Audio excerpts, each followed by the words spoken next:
My name is Joanne, and I'm a lifelong spiritual intuitive who is here to share my vast amount of spiritual wisdom and knowledge that I have attained in this and many other lifetimes. In this lifetime, my soul put me in a circumstance several years ago in which I was in, I'll call, a narcissistic village.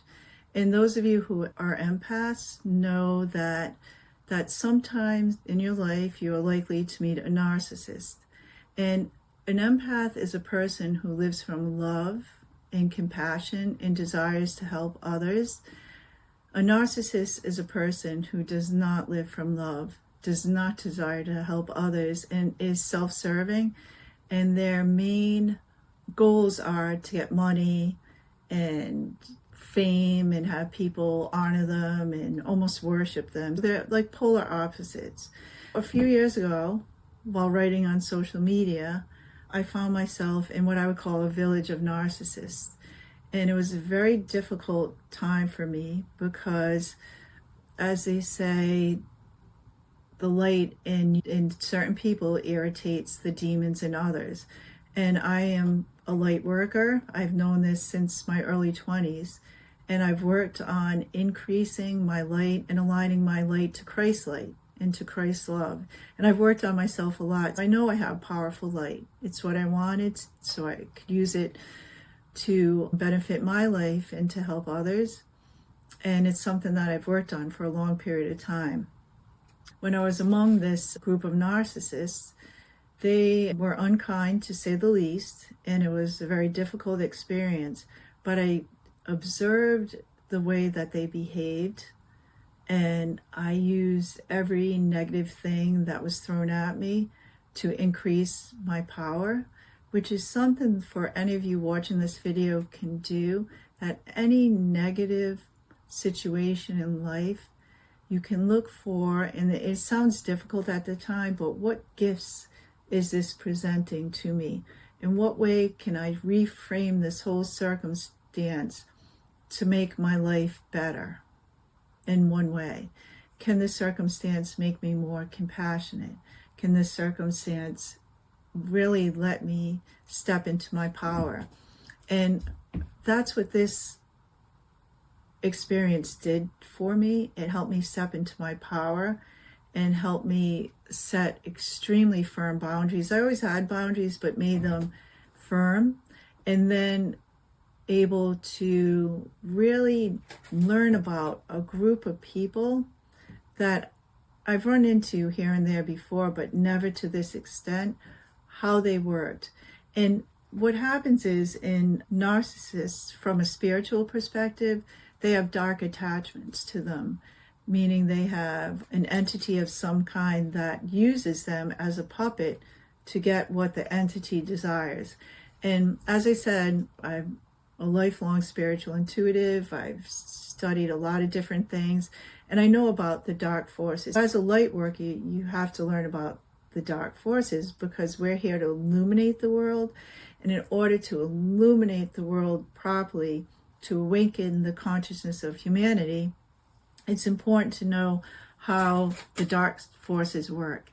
And my experience in the village of narcissists taught me, or showed me, their playbook, how they operate, how they create suffering on earth. If I know the playbook as to how suffering is created on earth, then I can easily find a solution. And it's a solution we've all known about for so long, but it seems so simple that how can it be true? Well, the truth is that we can change the world to a planet of love and create peace on earth once we know how the dark forces, the ones who created suffering on earth, operate, and then learn how to heal and increase our frequency in order to create a world of peace. And I have my graphic with me. Here's my marker that I often use. This, just like those of you watching this who are intuitive, know that these things happen. You just get random downloads out of nowhere. One day I was just kind of spacing out, and this basic diagram was shown to me. So I put it on a piece of paper and then made it into a graphic to use to help to explain why suffering exists on earth and how we have the power to change things. We have the power to manifest what we desire. And I'm going to circle a few key terms on this: the power of love, the power of unlimited possibilities, and the sovereign rights of free will choice. These are some of the key elements that what I call the children of the light, the empaths, those who live from love, have in order to change things and to transform or transmute their lives into ones of love and peace and prosperity and great abundance, and also to transform the planet into the garden paradise that the Creator intended for us in the beginning. Okay, what happened was, as many of you are familiar with, the story of the fallen angels. The angels were up in the heavenly kingdom. So this represents 5D and above, which 5 dimensions, a heavenly kingdom and above.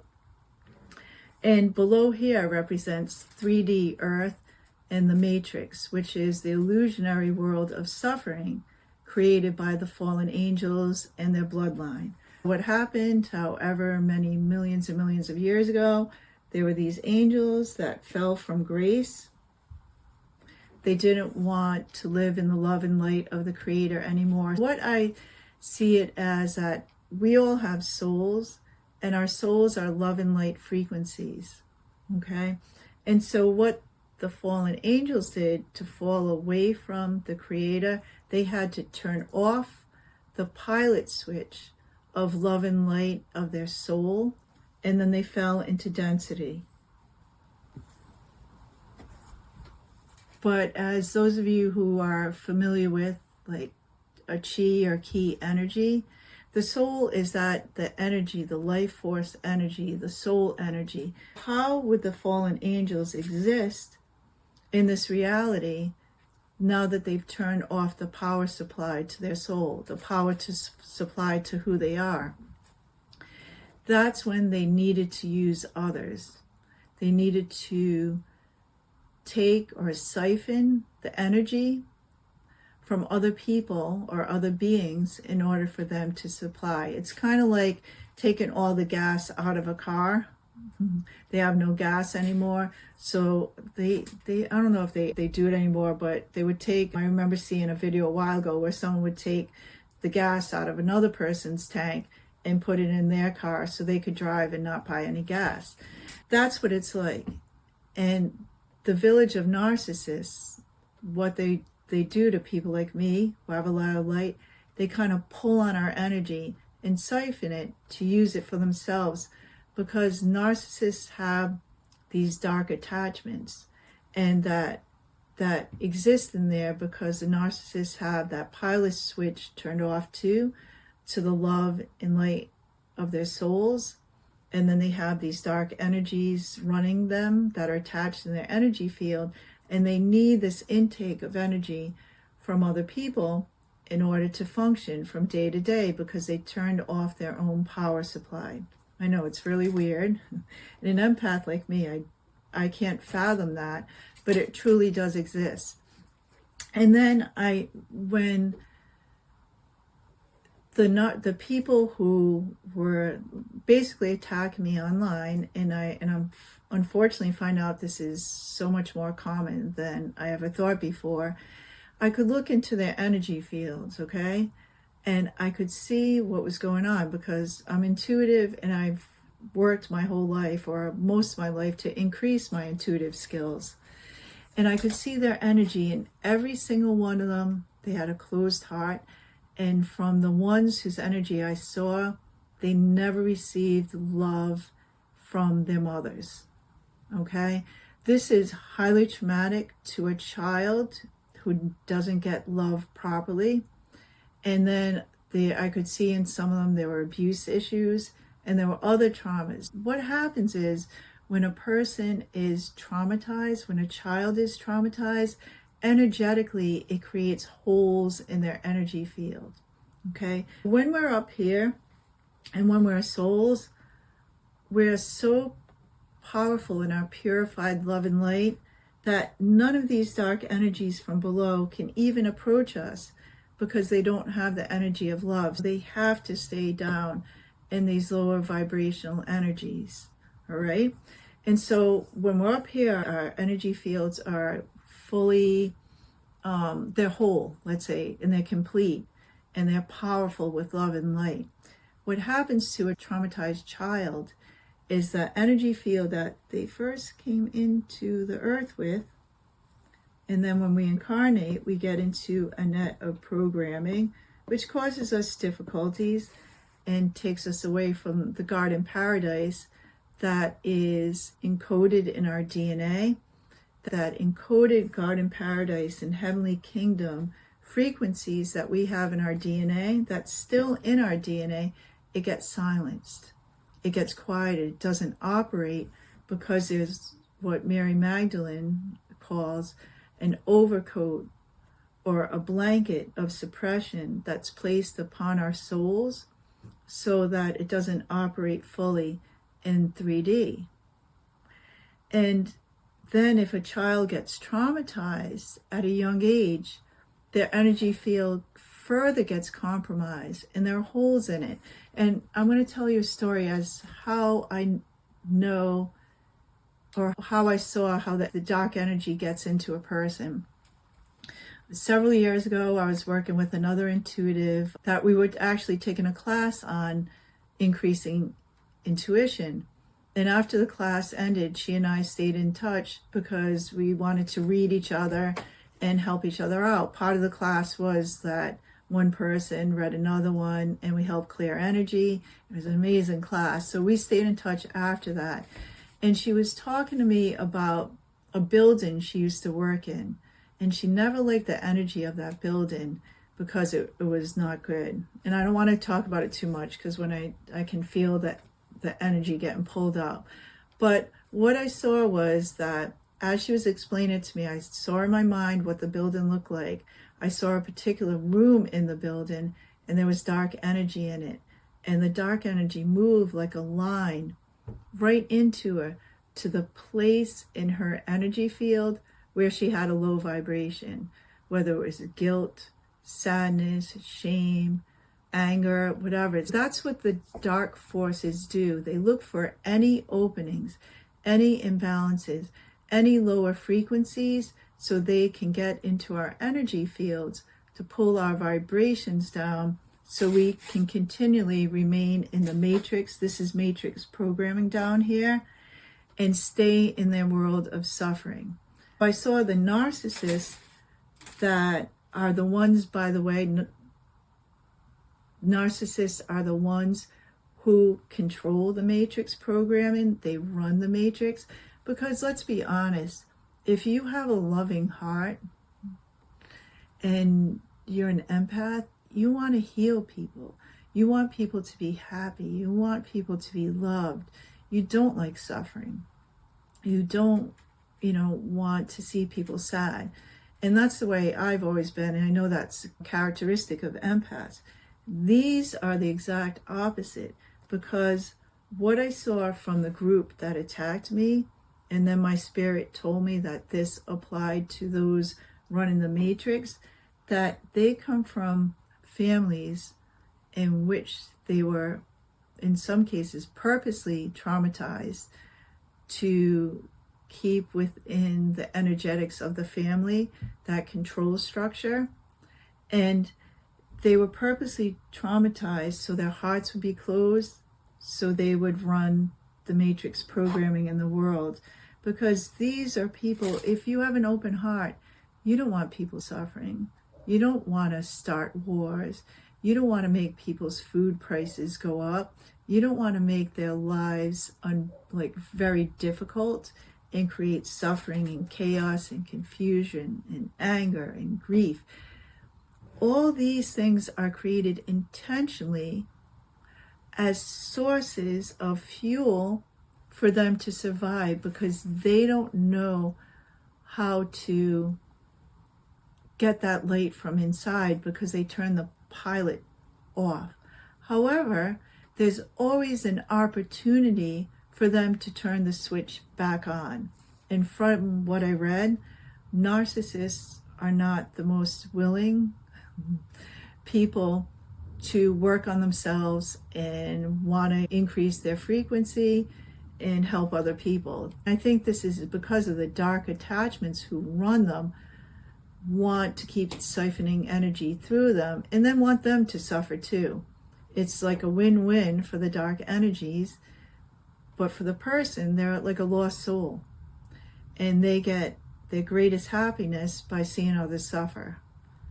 And so we have the power to change this for ourselves. If, we can't control anyone else. If they have the free will that they want to continue running the matrix, continuing creating chaos and confusion and sorrow and grief and all these terrible things, then they can do it. We just don't have to play the game. We don't have to be part of it. And that's where the messages like from Mary Magdalene that I learned, she repeated over and over and over again, the kingdom of heaven resides within. The truth to who you are is love. The truth to who you are is light. And there's power in the truth of knowing who you are and walking in your authenticity. And this is another thing she talked about, and that I recently are realizing is the key to flipping things around in our lives and on the planet, is that we utilize the free will choice, the sovereign rights that the Creator gave to us. The Earth is a free will planet. It's polarity. It's light and dark. It's good and bad. It's love. It's not love. It's left. It's right. It's up and down. All these like polar opposites. This is part of the matrix system. However, when we choose with our free will choice to live from our souls, when we choose to live from love and live from what our soul is telling us to do, what our hearts desire, and we focus on that, we focus on our inner life. What do I really want for myself? What do I want to do? Who am I? What makes me happy? And focus on that, and then ignore their programming, ignore their rules for us, because they try to play God. They took their free will choice, what they wanted for themselves, and tried to make us obey their free will choice. And I'm going to tell you, I am not the kind of person who likes to obey anything but what my soul tells me to do, what is in alignment with the Creator, alignment with Christ's love and light, okay? When we realize we have the power with our free will choice, the love within our hearts, to create the life that we desire, a life of love, a life of peace, and we do so by just deleting ourselves from this programming, just exiting, they call it a chessboard, or exiting the matrix. And instead of looking at the outward world, what is society telling me what I should do with my life? What are all these rules telling me, and I have to follow the rules? No, you don't. I mean, there are certain basic rules that we follow, but the most important rule is the golden rule. Do unto others as you would want done unto you. The law of one, that love is all is love, that is all. And when you realize that, it's such a simple but powerful concept. And the truth is, life is supposed to be simple. But guess who purposely designed all systems to make it so complicated? So we forget about our souls. We don't pay attention to our truth. We don't look at the inside world. We're too busy doing this, that, and the other thing to get by. Or we're spending all our times, distracted with outer worldly things instead of taking the time to look within. And when we take the time to look within and find what really makes us happy and start doing more of that, and showering ourselves with self-love and acceptance, and knowing that we are a uniquely created individual, a design, a mirror refraction of the Creator that is unique. There's only one of us, okay? Why are we following the rules on how everyone else is living when we're different from everyone else? There should not be a rubber stamp to say we live our lives a certain way, we do things a certain way. This takes away our uniqueness. This puts us into a mold, a controllable mold, which is what they want us to be. They want us to forget about our powers. They want us to forget about the love and light of our souls. They want to control us. They want us to obey them. And they want to exalt themselves and put themselves on a pedestal and say, oh, look, we're so much better than you. We can do anything we want with you. We can take our free will and tell you what to do. And the Creator says, no, you can't. Our souls say, no, you can't. We live from the power, authority, and the truth to who we are. We live from our souls, the love and light of source consciousness that pours through us from above, below, and all around us. And we are these giants of beings of consciousness that have no limits. We have unlimited possibilities. And it is the matrix that tells us that things have to be limited. You have to do things a certain way. No, you can't is one of the, do what you want. You have to follow our rules. But our souls are telling us to look within and spend time in quiet contemplation, listening what I have to tell you. I am the compass of the Creator. I am the light of the world. I am the truth to the all of creation. I am the key to the heavenly kingdom. And when Jesus was talking about the I am, he was talking about his soul. And he was telling you also that you can do the same things that he did and even greater things than he did when you live from the I am, the consciousness of your soul. Therein lies all the power. Therein lies all the love and light that is aligned to our Creator, that's aligned to the all of creation. Be still and know ye are a God. Indeed, you are an eternal reflection of the God seed. The God seed is a DNA code that resides within, that rises above mortal sin. And what mortal sin is, it doesn't mean that you're bad. The way I interpret sin as being lower frequencies that are in your energy field, like shame, guilt, anger, sadness, all these things that need to be cleansed and purified, like a rain shower, like cleans off the dirt from your car. Okay, it's kind of like we continually have to cleanse and purify our energy field to bring us to the vibration of love.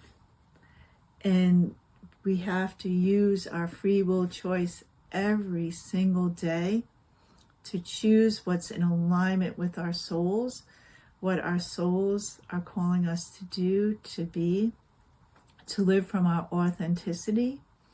And when we do this, we are free.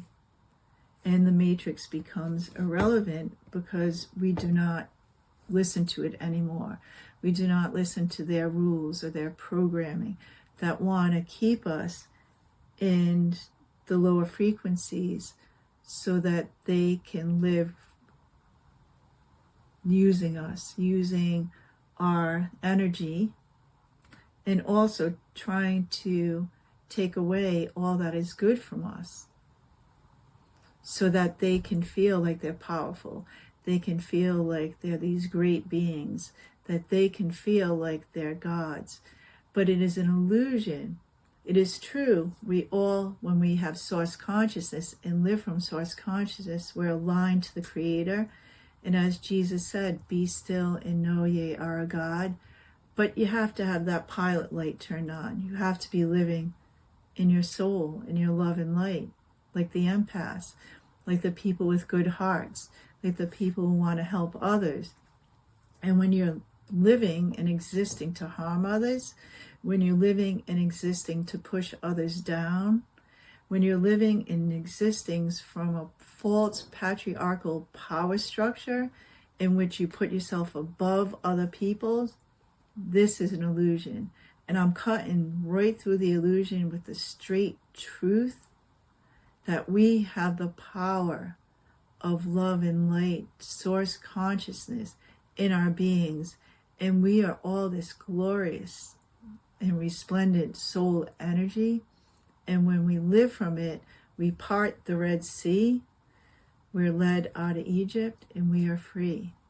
And then we walk into the land of milk and honey, the promised land of abundance, the garden paradise that the Creator designed for us.